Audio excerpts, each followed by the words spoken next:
This is Day to Day. I'm Madeline Brand. And I'm Alex Cohen. Today, the Seattle Post-Intelligencer appears in print for the very last time. From now on, the newspaper will be a news website. Like papers throughout the country, the PI, as it's known, has been suffering serious financial problems. For more on the future of newspapers, we turn now to Alan Mutter. He's a former newspaper editor. He now writes a blog called Reflections of a Newsosaur. He joins us from San Francisco. And Alan, we've seen throughout the country newspapers slashing their staff. There's talk that the San Francisco Chronicle might not be around much longer. What do you think newspapers need to do to survive in this day and age? Newspapers today, unfortunately, do have to cut their costs quite a bit because their advertising has fallen by somewhere between 25% and 35% in the last 3 or 4 years, partly as a result of the economy lately, but even before that, newspaper advertisers were moving in other directions because it was cheaper to advertise online, anywhere from Craigslist to Auto Trader, Monster, and so forth. So the situation we have today is that newspapers do have to try to cut their costs. At the same time, they find new sources of advertising revenue to replace those that they have lost. And that's going to be very difficult given the state of the economy at the moment. You recently wrote a memo on your blog to the Seattle PI, giving them some advice as they move forward online. What did you suggest? Well, what I suggested is that they can't be the same sort of news organization in the future as they are today. The Seattle PI had a staff of about 160 people. They now have a budget for 20 people. So they will not be able to go to all the meetings, cover all the beats, be at the police station 24/7 to watch what's going on in town.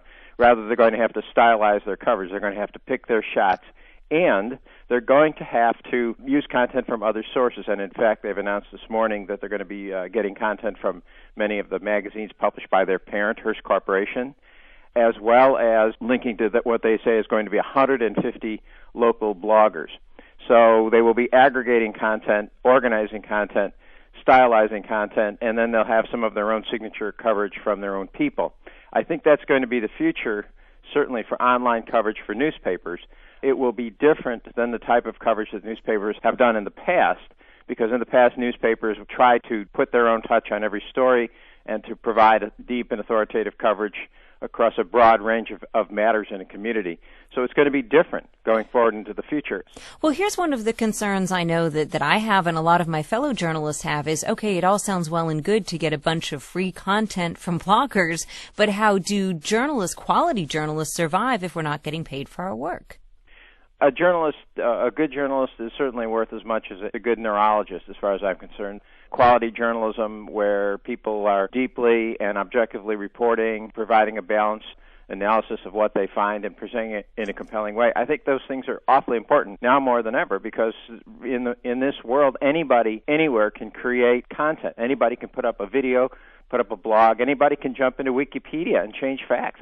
Now more than ever, we need people who are operating from a professional standpoint and from the professional values that journalists have. And when a newspaper goes away, these other types of media, blogs, newspaper, even NPR, don't quite fill the gap that's left when a newspaper and its large staff goes out of business.